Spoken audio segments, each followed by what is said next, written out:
Les indices de la Terre plate, partie 10. Dieu occulte. C'est la 10e partie d'une série qui peut vous aider à appréhender le concept de la Terre plate sur laquelle nous vivons et qui est impliqué dans le fait de nous l'avoir caché. Comme le titre peut vous l'indiquer, je prends une approche différente. Je savais que j'allais finalement devoir aborder la question du « qu'est-ce qui se passe après ?» ou « que fait-on maintenant avec cette information ?» Si vous êtes arrivé jusque-là dans le guide, après les 9 vidéos indices, alors vous êtes soit en train d'adhérer à la théorie du monde plat, ou sur le point de le faire. Si c'est la première vidéo que vous voyez parce que le titre vous a accroché, alors je vous recommande de retourner au début, car nous n'allons pas passer en revue les détails. Mais si vous êtes toujours là, alors vous devriez être d'accord sur 1. Que le monde que l'on vous a appris vous a trompé, et 2. que d'une manière ou d'une autre, vous cherchez à le prouver. Donc, comment est-ce possible? Les autorités en question, qui ont créé ce qu'on appelle le globe, ont fermé toutes les issues. Elles protègent le ciel, le bord extérieur, et plus important, le système d'éducation, qui nous montre à un très jeune âge ce qu'elles veulent que nous voyions.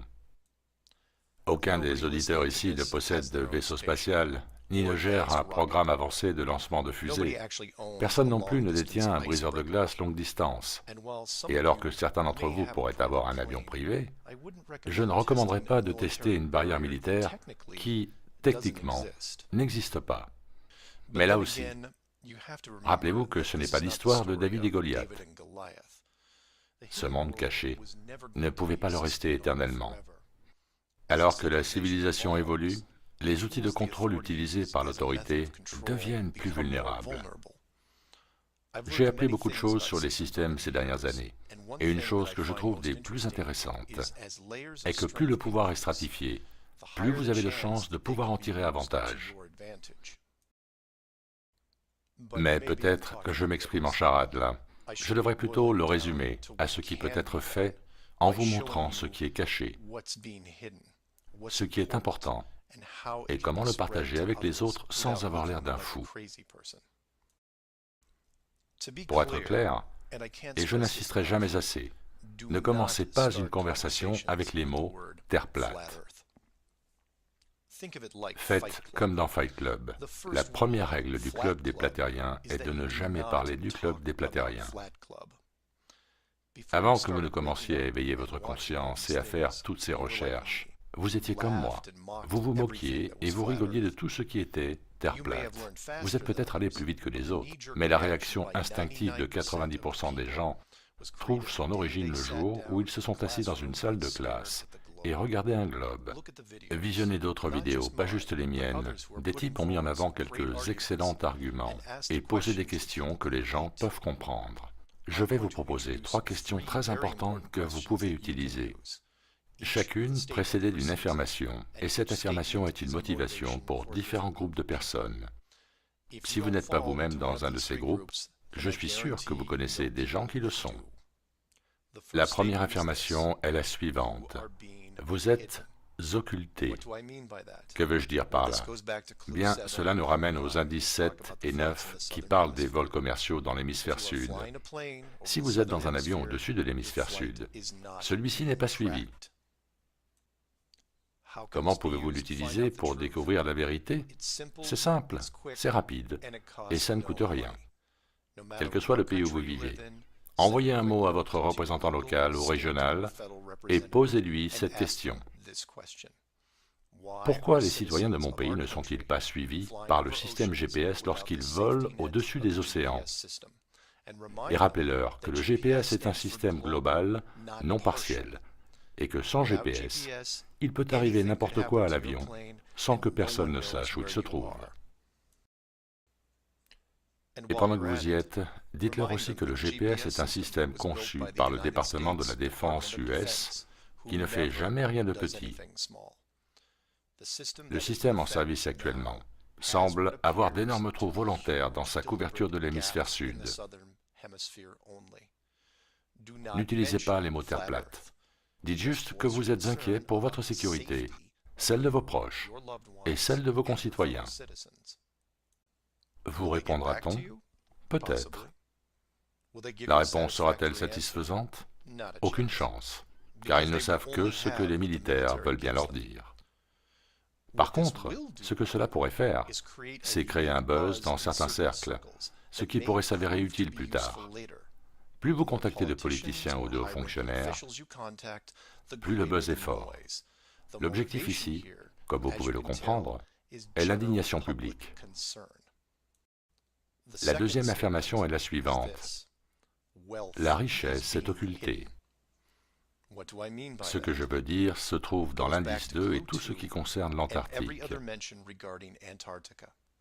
En 1954, il fut annoncé à la télévision nationale que ce continent était riche de toutes les ressources possibles sur des milliers de kilomètres. Et en 1959, son accès fut interdit, un peu comme la zone 51. Comment l'utiliser pour découvrir la vérité? En contactant quelqu'un que vous pourriez connaître dans les industries du pétrole, du gaz ou des minerais. Cela peut être ExxonMobil, BP, Royal Dutch Shell, Chevron, ConocoPhillips, BHP Billion, Rio Tinto, Glencore, Anglo-American, et il y en a beaucoup d'autres. Trouvez n'importe qui dans ces sociétés et posez-leur des questions sur leur prospection en Antarctique. Envoyez-leur le lien de l'interview de l'amiral Byrd et demandez-leur pourquoi, s'il n'y a pas de conflits environnementaux liés à l'excavation de pétrole, de gaz ou de minerais, il est impossible, ne serait-ce que d'en émettre l'idée, alors que les ressources énergétiques mondiales décroissent de jour en jour. Montrez-leur la couleur de l'argent.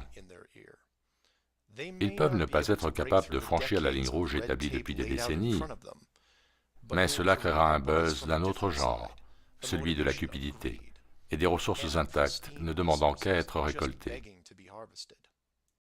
Et finalement, pour préfacer la troisième affirmation, il me faut remercier tous ceux qui m'ont envoyé des piles et des piles de textes sacrés bibliques, me demandant d'arrêter mes entrechats autour de l'appellation du modèle plat et nommer la structure pour ce qu'elle est réellement. Et vous savez, ils n'ont pas tort. J'ai l'habitude de prendre une certaine distance, car je veux pouvoir toucher des gens en dehors du spectre religieux, et même en dehors de tout intérêt pour les conspirations.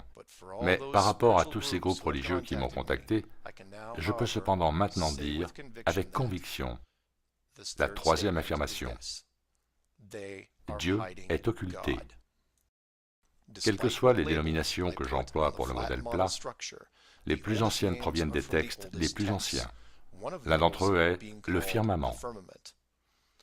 Si le firmament a véritablement été découvert en 1956 et volontairement escamoté, alors les autorités en place ont non seulement caché la structure, mais aussi son ou ses architectes, je veux dire créateurs. Et par là, je définis ce que les gens appellent Dieu. Occulter Dieu pourrait être considéré comme une des pires idées de tous les temps. Et si vous êtes une personne de foi, grande ou petite, vous avez un intérêt personnel dans toute preuve, solidifiant et justifiant toutes ces années de service dévoué. Si une structure était découverte possédant, de toute évidence, l'empreinte de Dieu, alors les autorités n'ont pas le droit de vous le cacher. Il y a des milliards de personnes dans ce monde qui se sont personnellement impliquées avec le concept de Dieu et souhaiteraient avoir la certitude du bien fondé de leur croyance, ou, en d'autres termes, connaître le sens de la vie. C'est là, et ça vous a été caché. Votre motivation est claire. Allez voir votre curé, votre évêque, et dites que la science a probablement trouvé une preuve de l'existence de Dieu en 1956 et a décidé de l'occulter. Si vous avez des connaissances dans les hautes sphères religieuses, envoyez-leur ceci, faites passer le mot et voyez ce qui revient. Avec ces trois affirmations et questions, les gens parleront aux gens, qui parleront à d'autres, et finiront par atteindre quelqu'un qui sait. Ce mouvement de base peut se faire assez vite, car le système utilisé pour nous mouler et nous contrôler depuis toutes ces années est basé sur la vitesse. Par ça, je veux dire le temps réel. Tout ce que cela prend, c'est une simple vidéo, un mémo, un lanceur d'alerte, une personne clé, et tout change. Pas en mois, ni en semaines, ni en jours, mais en quelques heures.